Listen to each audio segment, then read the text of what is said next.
다양한 기술의 발달이 많은 사람들로 하여금 기대와 불안을 함께 발생시키고 있습니다. 그중 가장 많은 기대와 관심을 받는 것이 아무래도 AI일 테고, 이 AI가 앞으로 어떤 환경과 어떤 삶의 변화를 일으킬지가 가장 기대가 되고 또 불안한 요소가 될 수 있습니다.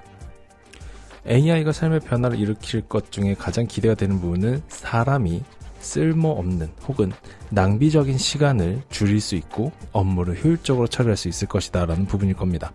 모순적이게도 삶을 윤택하게 만들어줄 기술의 발전이 오히려 사람의 삶을 위협하는 존재가 될 수도 있다는 불안감들도 야기되고 있습니다. 업무의 자동화에 반영되는 이 AI 기술이 현재는 어디까지 적용이 되고 앞으로는 어떻게 적용될지, 그리고 많은 사람들이 불안해하는 나의 업무, 나의 직무에는 과연 어떤 영향을 미치게 될지 이번 테크 언박싱에서 살펴보도록 하겠습니다.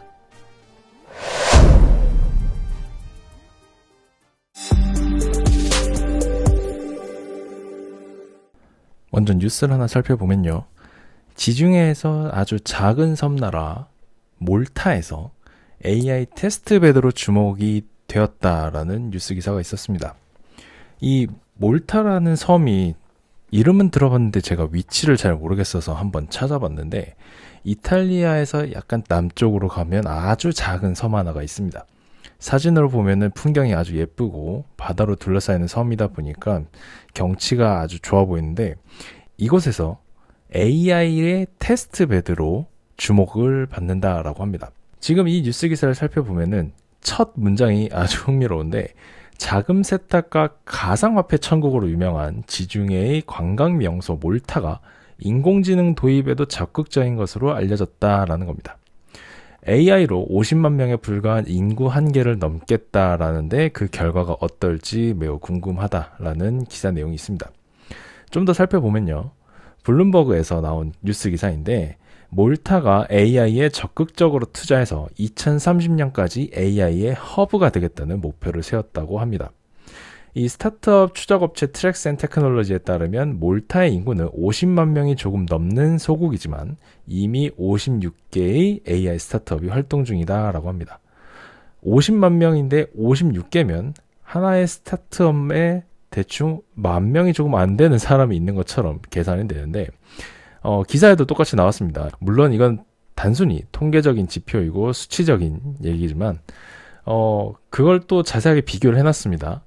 미국의 인구 3억 3천만 명에서 2만 4천 개의 AI 스타트업을 보유하고 있고, 14,000명당 1개의 스타트업의 비율로 이것까지 계산을 했네요. 자, 그래서 이 몰타라는 곳에서는 무엇을 하냐면, 기업은 물론 대학과 정부 등에도 업무 자동화, 그리고 교육 개선, 심지어 출퇴근 시간의 교통 혼잡 문제를 해결하기 위해 AI를 적극적으로 수용하고 있다라고 합니다. 이것은 이제 몰타의 얘기가 아니라 전 세계적인 다양한 글로벌 기업들에 대한 얘기들이겠죠. 기업들이, 그리고 대학과 정부도 이런 것들에 대한 관심도가 상당히 높은데, 이 몰타가 예전에는 블록체인의 섬으로 유명했다. 이 이유가 규제가 매우 느슨했기 때문에 그랬다라는 겁니다. 대단히 놀라운 사실은 우리나라에서도 이 몰타에 엄청나게 관심이 많았다는 거고, 외부에서 이제 좀 유명한 사람은 스티브 잡스와 함께 애플을 세운 스티브 워즈니악도 이 몰타에 블록체인 기업을 세웠다는 건데, 우리나라에서도 엄청나게 많은 관심을 가지고 있었습니다. 이 몰타에서 한국과 함께 이 개발을 하자라는 포럼이 이루어지기도 했었는데, 2019년도에 이 몰타에 대한 투자에 대한 얘기가 있었습니다. 꼭 블록체인에 대한 부분뿐만 아니라 비즈니스 포럼이 이제 출범이 됐던 건데, 블록체인, 핀테크, e스포츠와 같은 것들이 이제 협력을 해서 같이 하자라는 거였고, 우리나라에서 대대적으로 이에 대한 관심도가 높았습니다. 당시에. 우리나라 같은 경우는 2019년도에 이에 대한 관심도가 좀 높았었는데, 이때 당시에 다양한 기업들도 참여해서 이 비즈니스 포럼을 함께 봤었습니다. 우리나라에서도 이 몰타에 대한 관심도가 꽤 있었습니다. 이 몰타가 이 AI에 대해서 관심을 가진 것은 2019년도부터 관심을 가졌고, 이 AI 기술에 대한 투자와 기술 유치를 위해서 국내 및 해외 기업이 AI를 개발하고 테스트하는 장소가 되겠다는 계획을 세웠다고 합니다. 그리고 국가 운영 전반에도 이 AI의 도입을 추진했다고 하는데, 다양한 기술을 적용하겠다라는 겁니다. 기후 변화라든지 외국인 투자 유치, 기술 격차 해소 등의 AI를 적극적으로 도입 중이다라고 하고, 학교에서는 AI 인형으로 수업을 진행하고 있다라고 블룸버그에서 기사를 발표했습니다. 이 몰타 최대 통신사가 이 지오라고 하는 곳이 있는데, 여기에 CEO 니켈 파텔이 변호사, 회계사, 코더가 부족해서 AI만이 재능 부족의 저주에서 벗어날 길이다라고 강조했다고 합니다. 이 기업은 현재 30%를 AI로 생성하고 있다라고 하고, 모든 법적 계약서를 우선 생성 AI로 작성한 다음에 인간이 검토한다라고 하면서 AI 활용을 상당히 강조했다고 합니다. 몰타 총리인 로버트 아벨라는 이 UN 총회에서 공공의 이익을 위해 AI의 힘을 활용할 수 있다라고 하면서 몰타에서는 이미 그런 일을 하고 있다라고 밝혔다고 합니다. 이 AI의 테스트베드로서 몰타가 다양한 정부나 기업들이 이것들을 다 적용해서 한번 실험을 해보듯이, 그리고 계속 그 한계점을 모색하듯이 적용하고 있다라고 하는 부분인데, 사실 이 몰타뿐만 아니라 다양한 국가와 기업들이 이를 모색하고 있는 것도 AI 활용을 하는 데 있어서 현 주소이기도 합니다. 한 국가가 이렇게 AI에 대한 기술을 활용해서 다양한 분야로 적용한다라고 하는 것은 그만큼 그 기술이 입증되었다라고도 볼 수 있을 텐데, 여기서 나오는 업무 처리에서 AI를 활용해서 자동으로 처리하는 형식이 바로 RPA라고 하는 겁니다. RPA는 로봇 프로세스 오토메이션이라고 해서 기계 장치를 활용한 업무 자동화 처리 시스템을 의미하게 되고, 이 기술은 반복적이고 규칙 기반의 작업을 자동함으로써 인적 오류를 줄이고 생산성을 높이며 비용을 절감하는 데 중점을 두는 기술입니다. 즉, 사람의 개입이 없어도 데이터를 입력해놓고 추출하고 보고서 생성과 같은 비즈니스 프로세스를 알아서 수행할 수 있게 된다는 겁니다. 이 말은 내 직업에 위협이 존재한다라는 거죠. 아무도 이에 대한 예상을 하지 못했을 겁니다. 우리가 기계에게 많은 것들을 빼앗기고 아무것도 할 수 없을 것이라고 그 누가 예상을 해봤을까요? 혹시 있었을지도 모릅니다. 하지만 아직 자동차는 하늘을 날지 않고 우리가 마음대로 시간 여행을 한다든지 우주 여행을 하는 시대는 아직까지는 오지 않았습니다. 요 예언은 조금 틀린 것 같네요. 네, 비록 예언은 틀렸을지 몰라도 이미 기술은 상당히 진보하고 발전해서 우리에게 많은 영향을 주고 있습니다. 이 기술을 활용해서 당연히 우리가 편리하게 생활할 수 있는 것도 맞는 얘기고요. 하지만 아직까지 속단을 해서는 위험할 수 있습니다. 기계가 많은 것들을 대체할 수 있지만 아직까지는 사람이 직접 해야 되는 일들도 존재하기 때문이죠. 그리고 모든 것들이 기계가 대체된다는 것은 쉬운 일은 결코 아닙니다. 예컨대 기계가 자동으로 처리할 수 있게끔 하는 것은 바로 사람이 만들 수 있는 것입니다. 사람이 만들어야 기계가 자동으로 처리할 수 있겠죠. 자, 그런 분야를 생각했을 때는 RPA든 아니면 다른 자동 처리 방식이든 사람이 직접적으로 개입은 최초에 반드시 일어날 수밖에 없습니다. 그리고 그것을 만들어내는 가장 흔한 언어는 파이썬이고, 그 외에도 다양한 코드들로 다양한 프로그래밍 언어로 만들어낼 수도 있습니다. 걱정이 하나 좀 줄으셨을까요? 최초의 개발은 결국엔 사람이 하는 것이고, 유지보수 방안이라든지 새로운 개발 방식을 만들어내는 것도 역시 사람으로 시작하고 사람에서 끝이 날 수밖에 없습니다. 아직까지는 기계가 스스로 창조적인 것들을 만들어서 전파하는 데까지는 기술 개발이 되지는 않았고, 지속해서 개발이 될 수는 있겠지만 그 시일이 빠르게 오지는 못할 것으로 예상이 됩니다. RPA를 도입하는 데 있어서 장애물들은 사실 엄청나게 많습니다. 가장 대표적인 몇 가지를 살펴보자면, 첫 번째로는 프로세스를 선정하는 방식이고, 두 번째는 변화관리, 체인지 매니지먼트 같은 경우는 더 말할 나위 없습니다. 세 번째로는 보안에 대한 이슈가 있고, 네 번째는 지속적인 개선이 필요할 수밖에 없습니다. 업무가 자동으로 처리된다고 해서 모든 것들이 그냥 쉽게 되는 것은 절대 아니고요. 그리고 가장 중요한 것은 아무도 여러분의 직무, 직업에 대해서 위협을 가하지 않았다는 겁니다. 슬랙의 바이스 CEO 로드 가르시아는 한 기고문에서 이렇게 얘기했습니다. 디지털 환경에서 일하고 AI를 사용하는 사람들의 약 80%가 AI가 이미 생산성을 향상시키고 있다라고 했습니다. 하지만 전반적인 인식은 여전히 엇갈리며 42%는 AI와 자동화가 현재 직업의 업무를 처리하는 것을 기대하지만 31%는 중립적, 27%는 우려한다라고 얘기했습니다. 그러면서 업무 자동화를 반영하기 위해서 중요한 세 가지를 따라야 한다라고 얘기했는데, 첫 번째는 공감과 투명성, 둘째는 사용 사례를 강조하는 것, 세 번째는 사람 중심의 도구에 투자하는 것이다 라고 주장하였습니다. 아직까지 이 업무 자동화 처리에 대한 부분으로는 반영하는 것에 시간과 노력이 많이 필요한 것이고, 이에 맞춰서 다방면으로 노력이 필요하다라는 것을 좀 에둘러서 표현한 것이다 라고 볼 수 있습니다.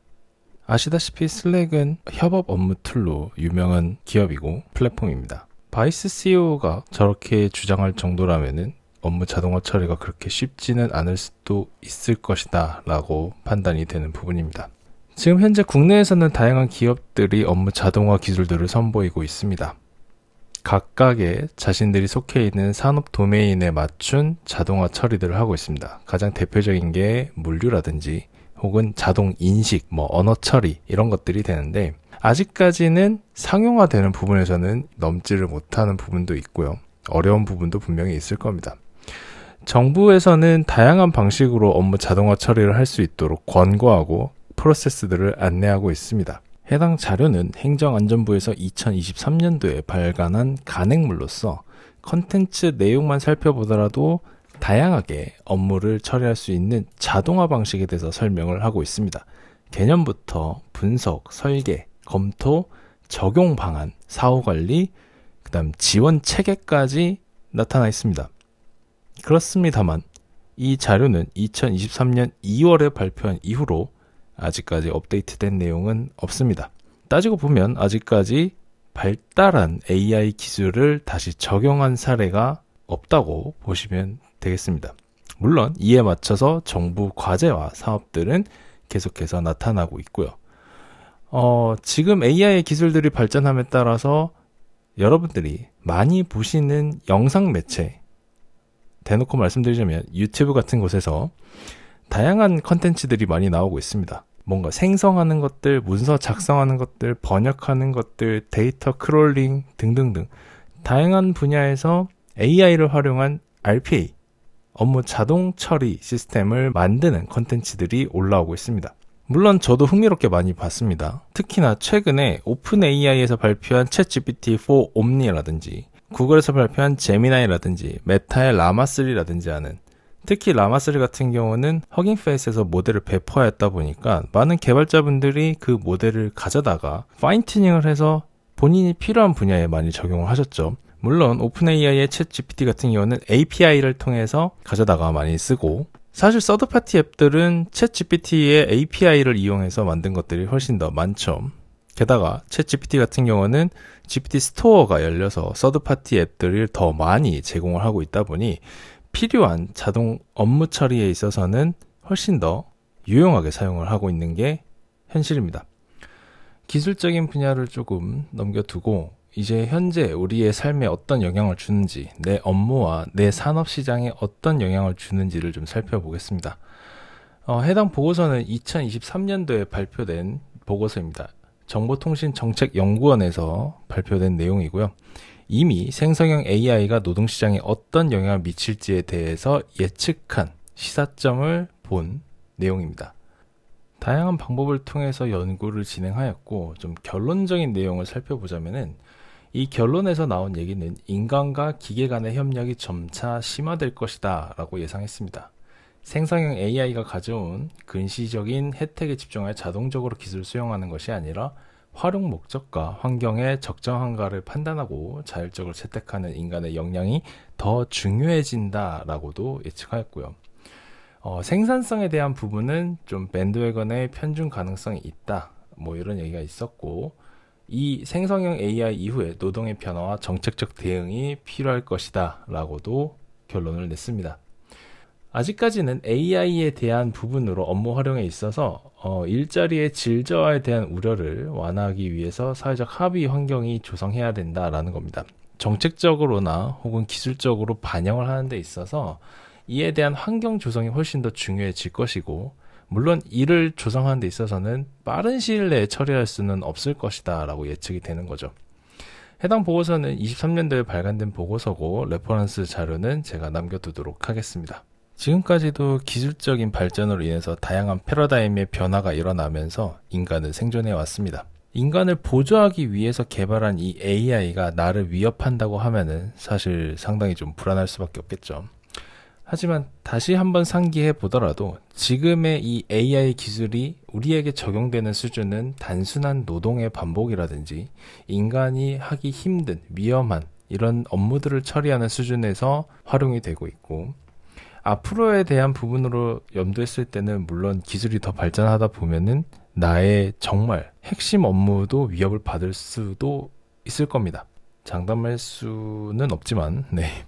그리고 이 기술의 발전이 나의 업무와 나의 직무에 대한 부분으로 위협을 가할지 어떨지에 대한 부분은 다양한 형태로 분석이 되고, 그리고 정책들이 조율이 돼서 이것을 올바르게 적용할 수 있도록 제도적인 장치도 마련이 될 것입니다. 현재 AI 기본법에 대한 부분이 국회에서 계류되었다가 통과가 안 될 것으로 보이는데, 앞으로 이런 기술이 발달함에 따라서 적용하는 정책적인 부분 같은 경우에는 조금 더 신중할 필요가 있을 거라 생각을 하고, 기업에서도 마찬가지로 이런 기술들을 도입해서 업무에 반영한다고 했을 때도 기존의 업무 처리하는 사람들의 다양한 목소리를 반영해서 다양한 동의와 사람을 위한 투자가 되어야 할 것이다 라고 감히 생각해 봅니다.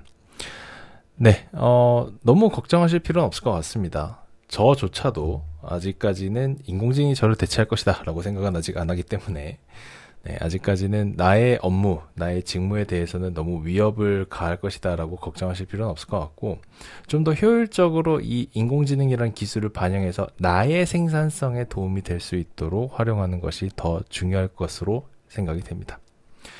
네, 이번 테크 언박싱 마무리하도록 하겠습니다. 감사합니다.